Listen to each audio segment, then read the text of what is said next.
प्रताप राव यादव जी, प्रताप राव यादव जी, नव आपका रिकॉर्ड में नहीं जाएगा मैडम। प्रताप राव यादव जी। धन्यवाद अध्यक्ष। मैं सभी सम्मानीय सदस्यों को मैं निवेदन करता हूं कि बहुत सारे स्पीकर हैं, अपने अपने बात 5 मिनट में कंक्लूड कीजिए। मेरा निवेदन। अध्यक्ष महोदय, अभी मेरा टाइम शुरू हो रहा है। मेरे पार्टी के हमारे जो पहले सदस्य ने बात की वो 13 मिनट की और मैं जिस पार्टी से आता हूं उस पार्टी के 19 सदस्य है, तो वो हिसाब से मुझे 15 मिनट का कम से कम टाइम मिलना चाहिए। अगर अध्यक्ष महोदय आप संरक्षण दीजिए, टाइम देखिए कौन से पार्टी ने कितना मिनट का टाइम सभागृह का लिया, शुरू कीजिए बात। और हमारे सदस्य संतों के हिसाब से हमें टाइम मिलना चाहिए। हमारा अधिकार हमें मिलना चाहिए। आप समय मत बिगाड़िए, शुरू कीजिए। मैं अभी शुरू कर रहा हूं। मैं अभी अध्यक्ष महोदय, हमारा देश एक कृषि प्रधान देश है। हमारे देश के किसानों को अन्नदाता कहा जाता है।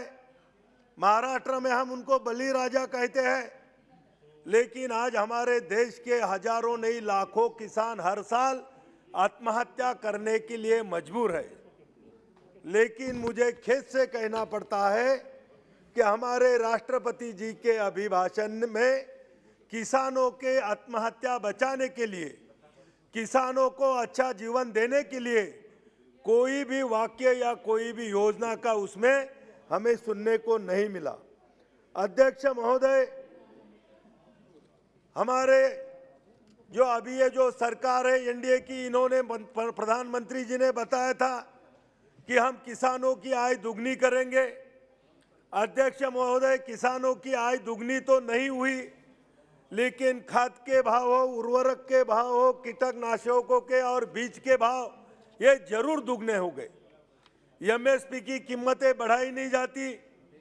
एमएसपी से कम रेट पे किसान में बाजार में अपनी फसल बेचना पड़ती है, तो टाइम पे इनके खरीदी केंद्र चालू नहीं होते, किसानों का माल टाइम पर नहीं लिया जाता, ना ही किसानों को टाइम पे मुआवजा दिया जाता। अध्यक्ष महोदय, मैं यहाँ पर बात करूँगा कि प्रधानमंत्री फसल बीमा योजना, जो कि हमारे प्रधानमंत्री जी ने किसानों के लिए एक अच्छी राहत साबित होंगी, किसानों को मदद होंगी, ऐसी करके लाई थी। लेकिन मैं आपके माध्यम से माननीय सरकारी पक्ष को पूछना चाहता हूं कि हमारा प्रधानमंत्री का ही राज्य है गुजरात, कि जो गुजरात फसल बीमा योजना से बाहर क्यों हुआ। मध्य प्रदेश में भी इनकी बीजेपी की सरकार है, मध्य प्रदेश भी उनकी सरकार प्रधानमंत्री फसल बीमा योजना से बाहर क्यों हुए। क्योंकि ये जो फसल बीमा योजना है, हम पहले से कहते आ रहे हैं कि ये प्रधानमंत्री फसल बीमा योजना ये किसानों के हित की नहीं, ये बीमा कंपनियों के हित की ये योजना है। अध्यक्ष महोदय, इसमें सुधार करने के बारे में बहुत सारे हमने सुझाव दिए, लेकिन अभी तक कोई उसमें सुझाव का स्वीकार नहीं किया गया। अध्यक्ष महोदय, यहाँ पर बहुत जोर शोर से कहा गया कि प्रधानमंत्री जी ने प्रधानमंत्री आवास योजना के माध्यम से सब बेघर या कच्चे मकान वालों को पक्के मकान देने का वादा किया है। क्या वादा था अध्यक्ष महोदय? कि हम 2022 तक हर कच्चे मकान वाले गरीब लोगों को पक्का मकान देंगे। अब 2022 खत्म होने को आई, अभी तक 25-30% लोगों को भी पक्के मकान अध्यक्ष महोदय मिले नहीं। अब इसकी जो है कार्यकाल वो 2024 तक बढ़ा दिया। अध्यक्ष महोदय, ऐसा कौन सा सिविल इंजीनियर है ये सरकार में कि जो 1,20,000 में 2 रूम और टॉयलेट बाथरूम सहित गरीबों को पक्का मकान बना के दे सकता है? 1,20,000 में नीचे का चबूतरा भी नहीं हो सकता, क्लीन भी नहीं हो सकती 1,20,000 में। लेकिन हम गरीबों को सपने दिखा रहे हैं कि हम सब कच्चे मकान वालों को पक्के मकान दे देंगे।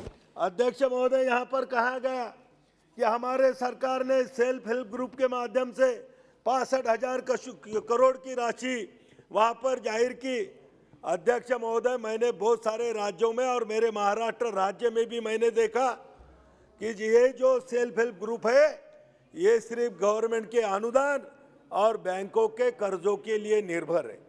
ये जो योजना हमने बांग्लादेश से ली थी, जो भी बीपीएल के नीचे के जो महिलाएं हैं उनको अच्छे व्यवसाय देके उनके हाथों को काम देके वो जो निर्माण करेंगे वो वस्तुओं को अच्छी मार्केट देके हम उनको एपीएल में लाना चाहते हैं। मेरा दावा है कि अगर एक भी कोई बचत सेल्फ हेल्प ग्रुप का अगर एक भी सदस्य बीपीएल में से अगर एपीएल में कन्वर्ट हुआ होगा तो अध्यक्ष महोदय मैं मेरे शब्द वापस करता हूँ। ये सेल्फ हेल्प ग्रुप के जो उत्पाद है बहुत ही अच्छे हैं, लेकिन इनकी मार्केटिंग की व्यवस्था कहाँ पर भी नहीं। इसको बेचने के लिए कोई जगह नहीं है, किसको देना है तो कहाँ देना है ये समझाने के लिए भी अध्यक्ष महोदय वही कोई समझने की बात नहीं। अध्यक्ष, मैं प्रधानमंत्री आयुष्मान भारत योजना के बारे में कहूँगा। योजना तो बहुत अच्छी है, लेकिन मैं उत्तर में यह चाहूँगा कि आज तक आयुष्मान भारत योजना के कार्ड कितने दिए गए और उसमें से कितने गरीब लोगों को आयुष्मान भारत के योजना के माध्यम से 5 लाख रुपए तक उनके दवा के लिए या उनके इसके लिए उनको उनकी मदद मिली इलाज के लिए। अध्यक्ष महोदय, यहाँ पर मैं बताना चाहूँगा कि यहाँ पर राम मंदिर का उल्लेख हमारे बहुत सारे सदस्य ने किया और उनके बोलने से ऐसा प्रतीत होता था कि जैसे इन्होंने इनकी खेती बेच के या फसल बेच के राम मंदिर बनाने का काम कर रहे। अध्यक्ष महोदय, राम मंदिर बनाने का श्रेय अगर किसी को जाता है तो वो सुप्रीम कोर्ट को जाता है। यही सदन में हमने बोला था कि अपनी मेजॉरिटी है, तुम्हें सदन में कानून लाओ, राम मंदिर बनाने के लिए कोर्ट का फैसला सुनने के लिए टाइम बर्बाद मत करो। लेकिन ये सरकार ने कानून नहीं लाया। जब सुप्रीम कोर्ट ने फैसला सुनाया, जब वहां पर राम मंदिर का उद्घाटन भूमि पूजन करने के लिए हमारे प्रधानमंत्री गए। अध्यक्ष महोदय, ये लोगों को मालूम होगा कि अगर बाबरी का ढांचा नहीं गिरता तो वहां राम मंदिर का निर्माण नहीं होता था।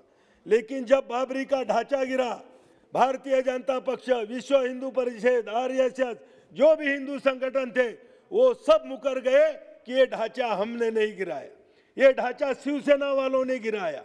जब बाला साहब ठाकरे को ये पूछा गया कि ये ढांचा तुम्हारे शिव सैनिकों ने गिराया, तब एक ही हिंदू मर्द था पूरे देश में कि हाँ, अगर मेरे शिव सैनिकों ने ये बाबरी ढांचा गिराया होगा तो वो सैनिकों के ऊपर मुझे गर्व है।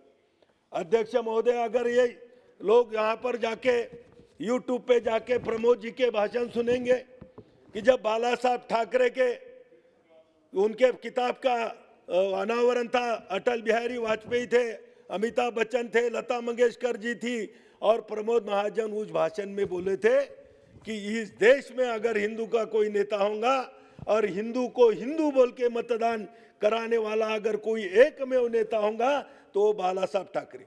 और आज हमारे लांछन रखते हैं कि महाराष्ट्र में यूपीए के सरकार ने शिवसेना का मुख्यमंत्री बना तो हमारे हिंदुत्व के ऊपर ये लोग टीका करते हैं।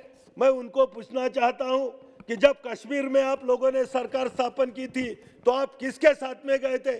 उत्तर प्रदेश में मायावती जी को आप समर्थन कर रहे थे, तब अपने पार्टी की सोच क्या थी? और बिहार में जो नीतीश कुमार जी पंतप्रधान नेता के रूप में नरेंद्र मोदी जी का नाम सामने आने पर एनडीए छोड़ के जाने वाले अगर पहले नेता कोई थे तो वो नीतीश कुमार जी थे। तो उनके सदस्य संख्या, उनके विधायक कम होने के बावजूद भी अब उनको पीछे मुख्यमंत्री बनाने को घूम रहे। और जो 25 साल में शिवसेना ने आप लोग को उंगली पकड़ के पूरे हिंदुस्तान का हिंदुत्व को आप इन लोगों को सिखाया, आज शिवसेना के खिलाफ हिंदुत्व के बारे में हम के लोगों के बारे में वो बोलते। अध्यक्ष महोदय, 370 कलम का भी उल्लेख यहाँ पर किया गया।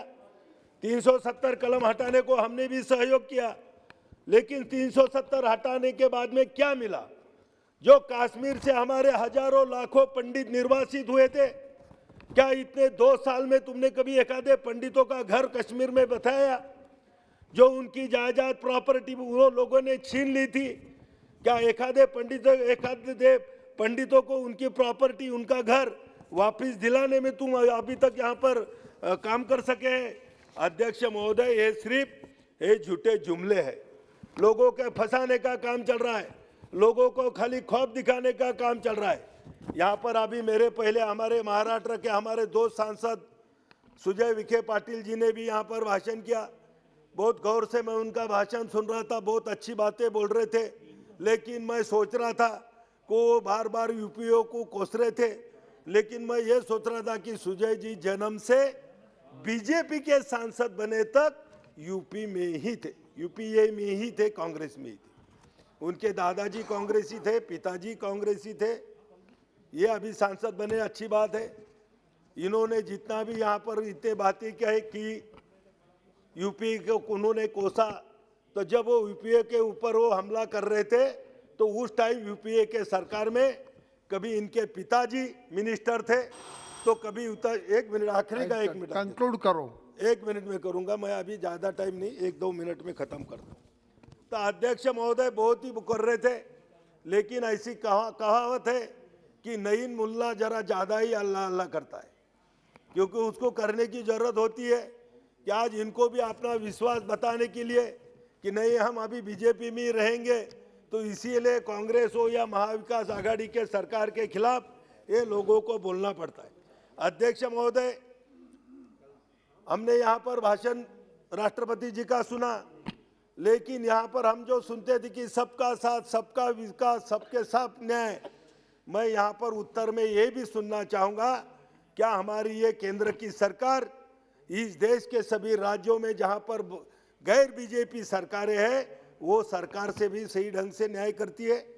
उनका हक, उनका अधिकार उनको सही ढंग से दिया जाता है? इनका भी जवाब दे। आज हमारे महाराष्ट्र सबसे ज़्यादा केंद्र सरकार को रेवेन्यू देने वाला राज्य है। 1 रुपए में से 38 पैसे रेवेन्यू महाराष्ट्र से आता है। आज हमारे 30,000 करोड़ रुपए, कृपया समाप्त कीजिए, बस एक आधे मिनट समाप्त कीजिए। 30,000 करोड़ रुपए हमारे अभी केंद्र सरकार के तरफ देना बाकी है। क्यों? हमारी सरकार अगर देती तो हमारा महाविकास आघाड़ी का सरकार और अच्छा काम करता। आपने भी सुना होना अध्यक्ष महोदय, इस 2 साल में जितने भी सर्वे हुए तो इस भारत देश में सबसे अच्छे काम करने वाले पहले 5 मुख्यमंत्री की यादी में महाराष्ट्र के हमारे नेता माननीय उद्धव जी ठाकरे का नाम कभी पहले चलो समाप्त कीजिए। दूसरे नाम ऑनरेबल पार्लियामेंट्री अफेयर्स मिनिस्टर, अध्यक्ष महोदय, ये अन्याय। Honourable parliamentary affairs minister.